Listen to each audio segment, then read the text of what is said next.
So, did you see the latest, Matt? Just in from disclose.tv, Trump signs Pentagon directive to begin using military force against Latin American drug cartels, per the New York Times. Now this, honestly, I'm like, it's August 8th. Why did that take so long? I was ready for that on day one. But again, better late than never, even when it comes to using military force against Latin American drug cartels. This has obviously been a major problem that I would say is a big part of why he won the election. You had even people who probably self-identify as a Democrat who were like, yeah, I'm done. I'm done with all of the fentanyl that's coming into our country and killing people. I'm done with all of the crime. I'm done with all of the financial strain. I'm done with everything that has to do with not just illegal immigration, but the fact that open borders always cause chaos, always cause strife on the American people. And so that just happened this morning. And then also on top of that, you had Donald Trump raising the bounty on Venezuelan President Nicolas Maduro. And let me go ahead and play some of Attorney General Pam Bondi's announcement. Watch. Today, the Department of Justice and State Department are announcing a historic $50 million reward for information leading to the arrest of Nicolas Maduro. Maduro uses foreign terrorist organizations like TDA, Sinaloa, and Cartel of the Suns to bring deadly drugs and violence into our country.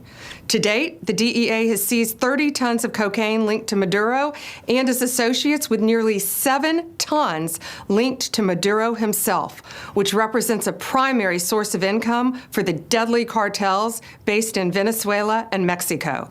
Cocaine is often laced with fentanyl, resulting in the loss and destruction of countless American lives. The DOJ has seized over $700 million of Maduro-linked assets, including 2 private jets, 9 vehicles, and more. Yet Maduro's reign of terror continues. He is one of the largest narco traffickers in the world and a threat to our national security. Therefore, we've doubled his reward to $50 million. Under President Trump's leadership, Maduro will not escape justice, and he will be held accountable for his despicable crimes. So he was already indicted. He had already been indicted back in 2020 by the Southern District of New York, and was originally charged with narco-terrorism, conspiracy to import cocaine, possession of machine guns and destructive devices, conspiracy to possess machine guns and destructive devices. And they had originally set the bounty at $15 million. Now it's been upped a couple times. So now the latest is $50 million. But you're looking at an administration with the Biden administration. It's like, oh, that's so cute that you guys want to even pretend like you give a shit about what Nicolas Maduro is importing into the country. That's very, very cute. Clearly you don't, because the borders are wide open, and it's not just Nicolas Maduro. It's people from Mexico. It's people from China. It's people from Iran. It's everyone who's coming in here and bringing God knows what biological, warfare when it comes to the people who have been apprehended from China with all of these, bacterias and biological terrorism, really, fungi and all sorts of stuff. And so now you have President Trump, apparently, with this coupled with the using military force to engage with drug cartels, he's getting serious about not just, we've already closed the border. It's what President Trump said, like 99.3% down from when Joe Biden was there. He's pretty much solved that problem, but there are still problems that exist from that era. And it looks like he is putting a lot of time and energy into solving that problem. Yeah, well, clearly they're using private jets to fly the drugs in. Yeah. Here's the thing. This is like a movie. I can tell you exactly what's going on right now. There's a bunch of badasses from, shall we say, Northern Virginia or Fort Bragg that are going, you know what? I can get a team of guys together. I can go down there and I can get that guy. That is what's going on right now, because if you got a bunch of ex-Special Forces guys, ex-Delta, they are going to go, we can get him. We can snatch him. That's what's going on right now. I do want to make this point, Sarah, because this is something that's been on my mind for 2 weeks now. So my sister came into the country 2 weeks ago. Legally or illegally? Oh, of course, legally. Okay. You know, she's my family. We only come in legally. All right. Well, she could have just painted herself a darker color and well, not anymore, baby. Yeah. Not anymore. Well, she flew into Florida, and of course, Florida's amazing. Got probably the best governor in the state. Traveled through Florida, and as you know, I went across into New Orleans, and it was shocking, the difference in New Orleans. Everyone's like, I can't believe that you're shocked by New Orleans. I went there like 10 years ago, and it was very different. It wasn't as bad as what it is now. And what it made me realize, looking at the country from my sister's point of view, because now I've been here for 25 years now. Mm-hmm. So I'm an American. Here. Yeah. I'm here. Yeah. And you kind of go, oh, well, you know, of course there are poor areas. And when you start like being embarrassed about certain elements of your country, and I don't mean because, you know, being embarrassed of the country, I mean certain elements of it, I started thinking, we have really, I say us, the Biden administration and the Obama administration has destroyed working class America. I mean, like really destroyed them, flooded the country with drugs. And just that little road trip, and I've done this multiple times, don't forget. I mean, I drove across the country from California, just seeing that, how the fentanyl, how the drug addiction has affected America is utterly shocking. Deplorable. And I'm so glad to see this, because at the end of the day, you can look at these people and you can go, we're not heartless monsters. Each one of these people are there's someone's son or daughter or brother or, you know, sister. It needs to end. Like what happened, especially under Biden, under the last 4 years, that influx of fentanyl that has not only killed people, it's ruined people's lives, dragged people into the gutter, which then, of course, has an impact on the surrounding area, the stores. Like I will never, right now, I'm saying this, I will never go to New Orleans again. It is such a shithole. I will never go there. Mm-hmm. And that is sad to me, because I actually planned my sister's route to go to New Orleans because I wanted to say, you've got to see this vibrant culture in Louisiana. Yeah. You can't do it now. Yeah, I mean, I don't disagree with you. And obviously, there's a lot of blame to be shared here. But, you know, there's a reason why red areas don't have that roaming the streets, right? There's a reason why, because they take it seriously and they don't decriminalize it, and they don't allow them areas where they can go hang out and all get high together, and they don't have safe injection sites, and they don't have, I mean, there's plenty of blame to be shared here when you're talking about federal officials and then local officials who, of course, enable that and embolden these people to do that.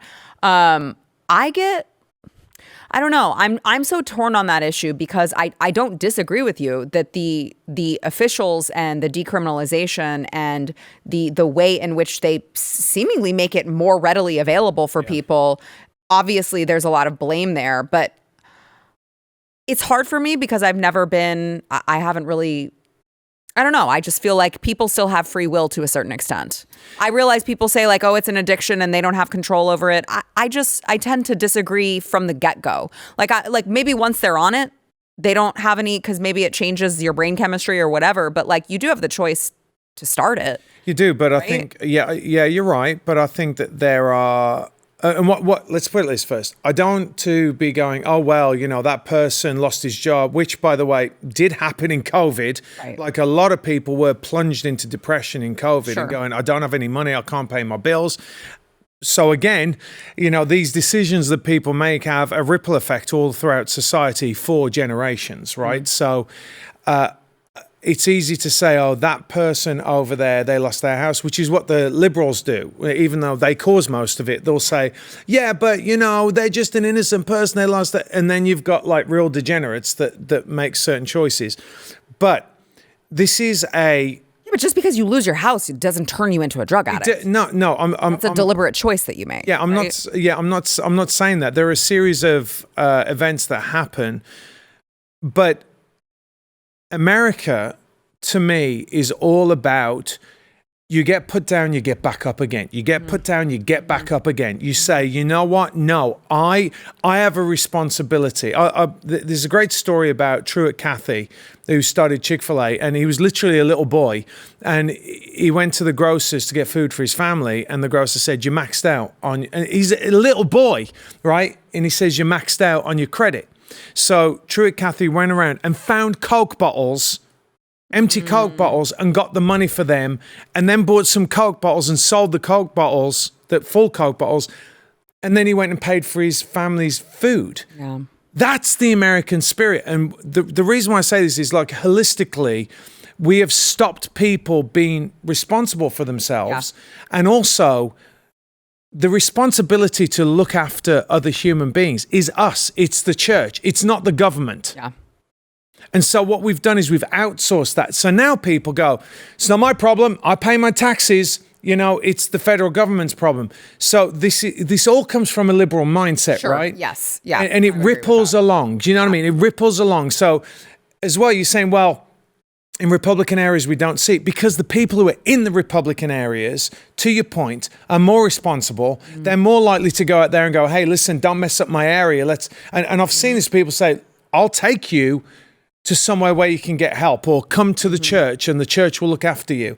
Whereas liberals actually don't do that. They want the government to come in, or they'll say, well, you should allow them to continue the way they are. Liberals have made cities like New Orleans, what you're talking about, they're the ones who have made that possible. They are the 100%. ones who have made, I mean, Stephen and I talked about, this was years ago now, we talked about prior to, 2008, I loved San Francisco. It was the most beautiful city.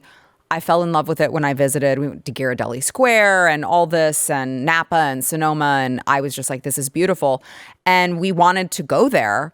When was this, Stephen? Like 2017, 2017? Like and the more we looked at it, we were like, no, it's actually a shithole now. I mean, it's scary and it's terrible, and there's poop in the streets, and they have the Snap Crap app where you can like track where there's shit, human feces in the streets. And it's just like, actually, I have no interest in going anymore. And it's always, I mean, you can always trace it back to this city used to be great. Now it's a shithole. And you can always trace that back to Democrat-run cities and Democrat officials. Well, with that in particular, I'm just going to put this out there, America. Gavin Newsom was the mayor of San Francisco, who is now the governor of California. Yep.